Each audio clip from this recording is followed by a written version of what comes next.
So what you do is you get an outlier in a big old tank, and you drive it through the town, and then you're in a loudspeaker, you just have them like just yelling their thoughts and feelings. Then you get out of there, you wait a week, repeat. In about a month, you've just got like stacks of host bodies lining the street. Probably close the park down. There you go. All right. Victory. I just won. I won for the humans.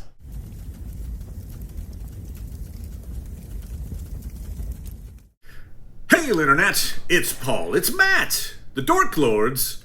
We are here talking about Westworld. Season 4, Episode 5. Zhuangzi.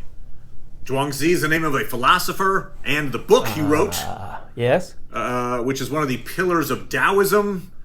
It talks about spontaneity. It's probably a good improv thing, you know. Hey, you got to live in the moment, baby. How it relates to this, I'm not exactly sure, but I could probably write an essay on it. Anyway, that's the title. We open with a host, man in black, toying with a human couple at a restaurant. Yes. The human male is relating a story about a conversation he had with the mayor, saying, there are two types of people in this world, those who lead and those who follow. And you, my friend, are not in the group you think you are. Which obviously is a reference to this guy and his own life. Yes. Host William is called away, telling the couple to wait for him. And they do, because they are essentially human robots. Yep. We end with Christina talking with Teddy.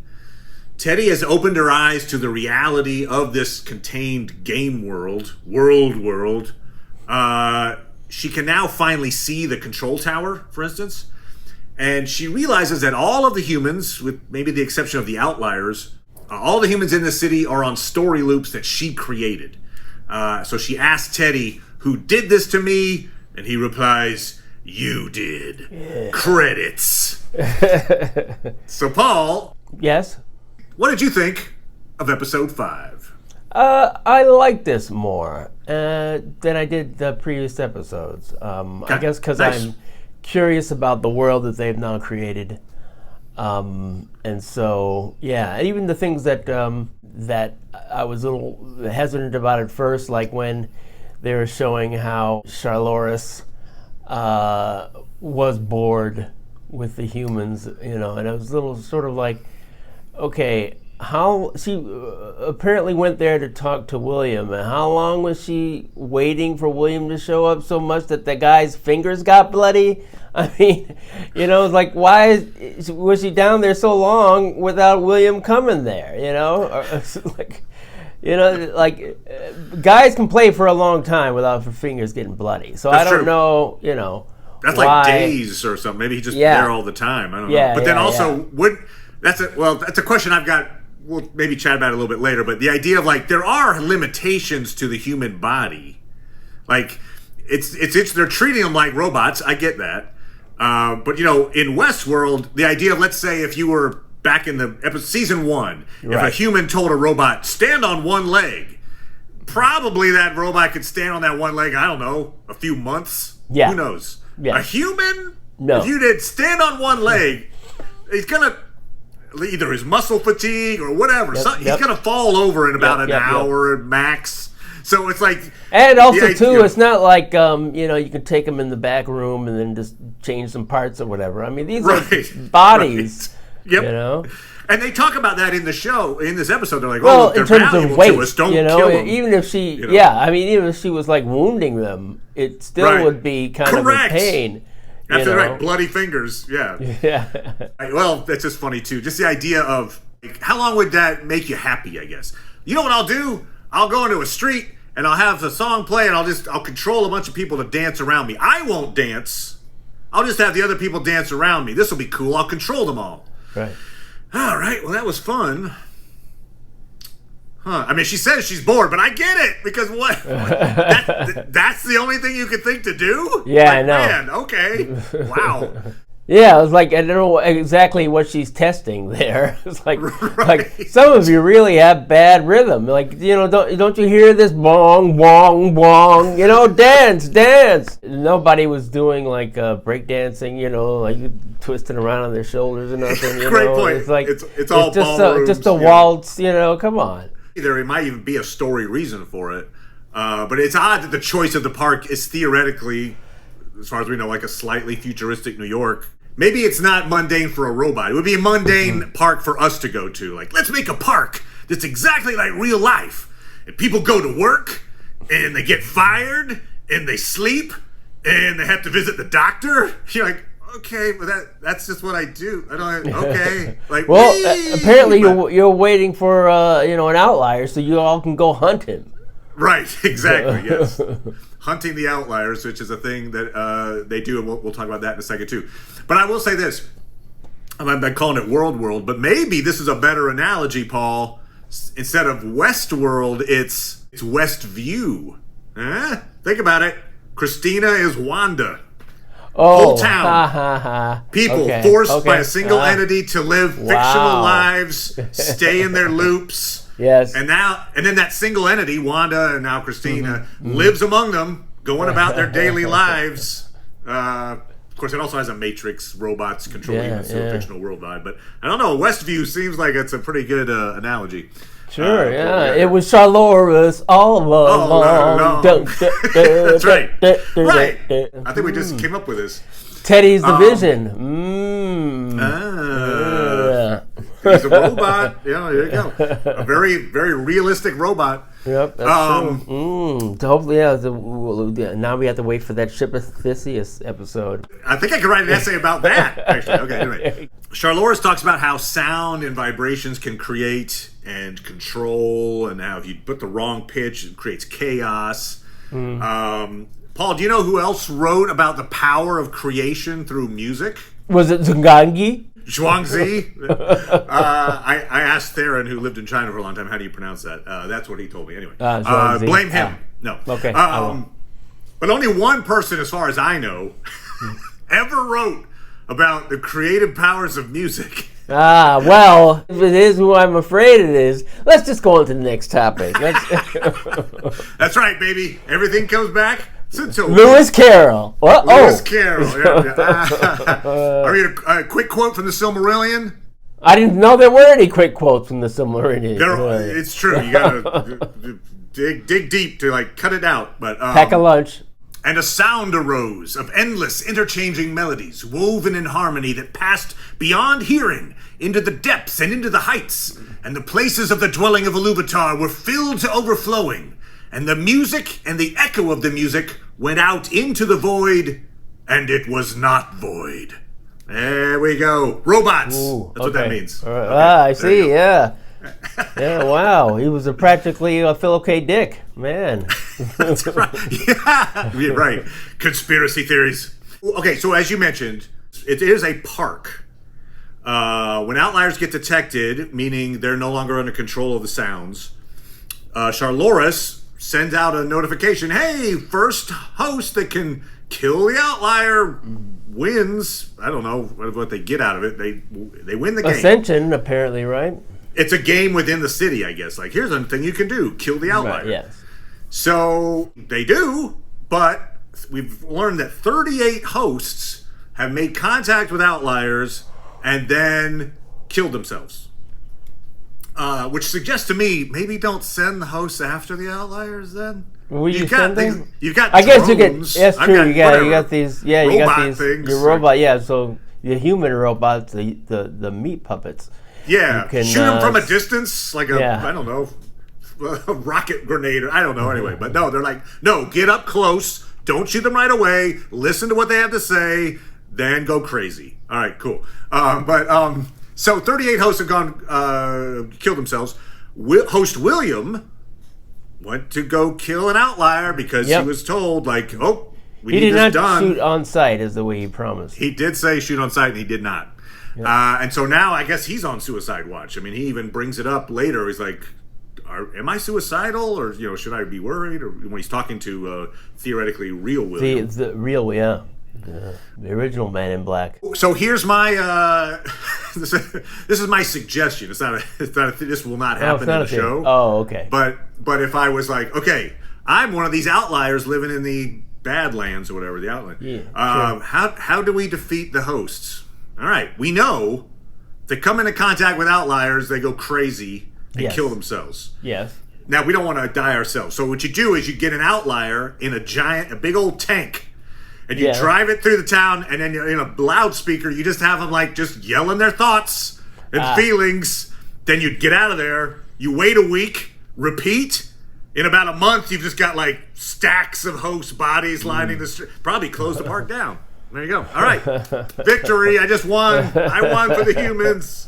Interesting that William tells host William kind of at the end there where he says, like, maybe it's time you question the nature of your own reality.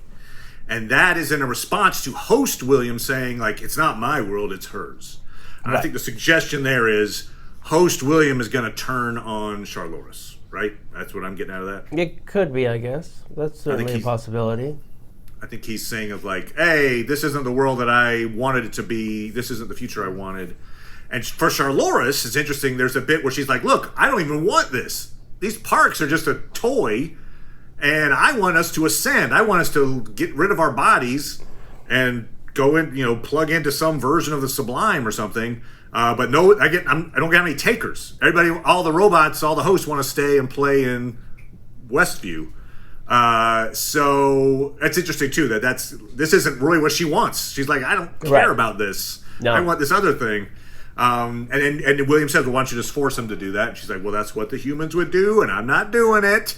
So I'll just let you all commit suicide instead. Yeah, she needs like a marketer. There. Yeah, exactly. It's like, hey, here, it's great up in, robot heaven. Woo, why don't you all ascend, baby, Are you tired of your body? Sure, we all are. They need they need to have some kind of leftovers, where, people are like, oh, no, those people didn't just disappear and go away. They went to a better place. That's right. They're all in there. Why don't you come follow us up here? Leftovers, another HBO show. An awesome show. They make a tie-in. That'd be great. That's right. I will say this. As much as I like the show, I like this episode a lot as well. There were I love that intro, that horror element of it. The fact that the humans are that under control that they just have to sit there and wait and they can't even eat anything and they're like trapped. And I liked the Charloris talking to Christina scene. I liked Christina understanding her powers and like controlling her boss. I mean, that was all really interesting. I would say the weakest subplot in this episode was the outlier rescue, kind of the one action scene in this. I thought it was pretty cheesy and didn't really make any one thing sense. that ticked me off in that part is like, okay, we need the Hemsworth in there to be a canary in the coal mine. And then it's like, he's like, tweet, saying, look, there's a problem. Like, how could you possibly know? Like, what? Why? Do you question the canary? Like, what do you mean tweet? Why are you tweeting? What's going on? It's a great point, and you even came up with another angle to that. I was questioning, like, it felt like they'd cut a scene out. Because it was like, you're the canary in the coal mine. And then they're walking through this dark subway tunnel. Then they cut away. We cut to a scene of like Charloris, blah, blah, blah. 10 minutes later, we cut back. They come out of the subway and they're up on the street walking around together. I'm like, what? How was he a canary in any way? Like, what was that? I don't even get what they were doing. Well, not methane gas, no. I think it was supposed to be, if anything weird, robot-wise, we got a robot who could tell us. And he did. Oh, okay. And they were like, what are you talking about? That's a great point. Do they know he's a robot? I mean, you're right, from the canary in the coal mine. I think they do. That's why they don't want to give him, that's why they don't want to give him arms and like, I'm going to shoot you. I mean, why would they want to shoot him? I just thought that they think he's a spy. I didn't know if we got clarification that they know for a fact he's a machine. I think so. You think you're right because that makes more sense with what the dialogue is. Yeah. But I don't remember seeing that scene where it's like, and by the way, Bernard and I are hosts. Because I feel like they would have been shot right away if that was the point. But, I guess that could be true. Except, what kind of canary? Well, I mean, what? No, you're right. That's why I was confused. But you make better sense. It's probably somewhere along the way they figured that out. And he's a helpful host. We believe you, but now we're going to send you ahead in case. Unless maybe they thought he's not an outlier. He's somebody who shouldn't be around. He's somebody who shouldn't be around. That that wah Great point. wah wah wah. Yeah. That makes more sense with what we know. Right. I think actually a better idea would be that if they know he's a host, but I think maybe they think he's not an outlier. Okay, that could be the thing.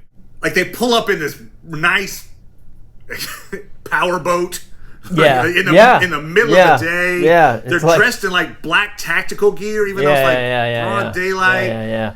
It's sort of like there's not obviously the ratio of host to human is still pretty low. So it's just sort of like we've got all these humans doing this stuff. What do we need to have a bunch of hosts guard things for? So maybe that's really what it's showing you. Like, I mean, the thing that occurred to me as I was watching it is like, you still need these humans to make things happen in this world. While you're running around like, woohoo, I'm in Disneyland, so. But they also say like, oh, the humans are too busy on their loops to notice us. But the hosts aren't. Like, the hosts are still a threat. Yeah. So it would make more sense to be a little stealthy. Like, they're almost asking to get caught. Like, they're just walking around in broad daylight with guns, tactical gear. They look so out of place. I mean, they could at least look like they're maybe, we're just part of the park. But no, they don't. But obviously, I mean, they get away with it, so it's a brilliant plan. It's brilliant. But they do rescue the outlier. Those robots, they just never have thought that could have happened. I'll say this. I like this. I was talking about the Matrix. I did like that they had a difference from the Matrix. Didn't kill the humans. I heard the line, it's not their fault. I was like, I give you credit. That's right. You didn't just mow them all down because they're in your way like Neo and Trinity did. Good on you, outliers. I appreciate that.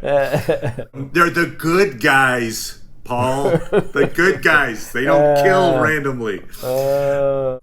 Seeing this whole thing with a lot of the story was Christina waking up through Teddy, and then all the Charloris and the boss and stuff kind of taking notice, like, wait, you're looking up Charlotte Hale, you're looking up Dolores Abernathy, that is restricted. Ooh. Charloris's phone is not, her security system is really not all that good, because you'd think there'd be some kind of, hey, Christina just looked up Dolores. Oh, okay, well, let's send that guy since he's close, but make sure his software can resist Christina when she tells him what to do.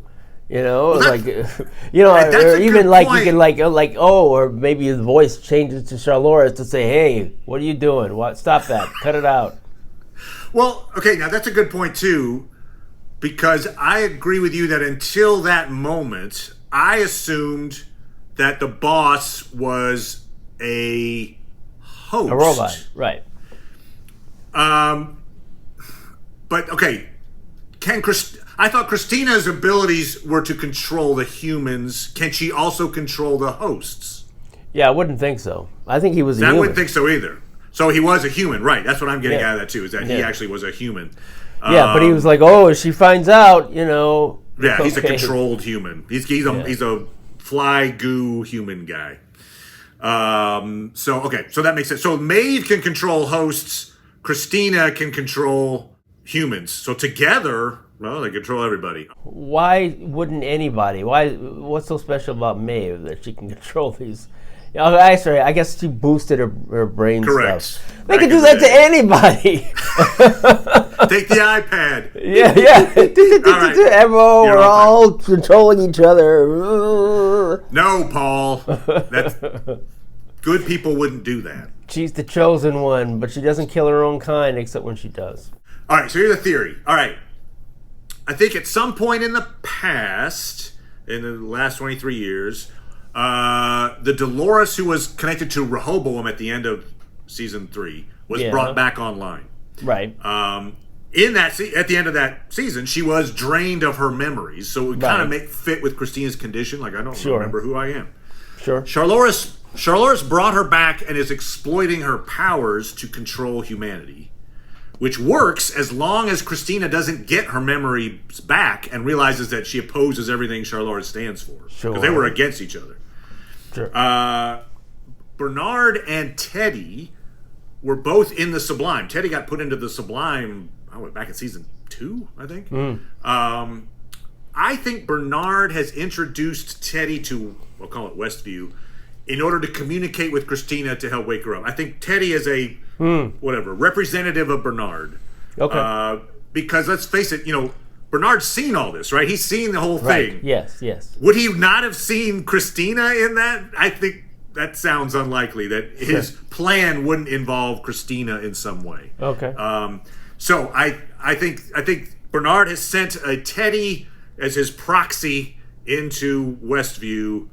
The idea is once Christina gets her memories back, which she is, that's why Charloris is sitting down with her like, wait, are you coming back? Because if you are, that's bad for me. So she's constantly checking in to make sure that Christina isn't somehow getting those memories back.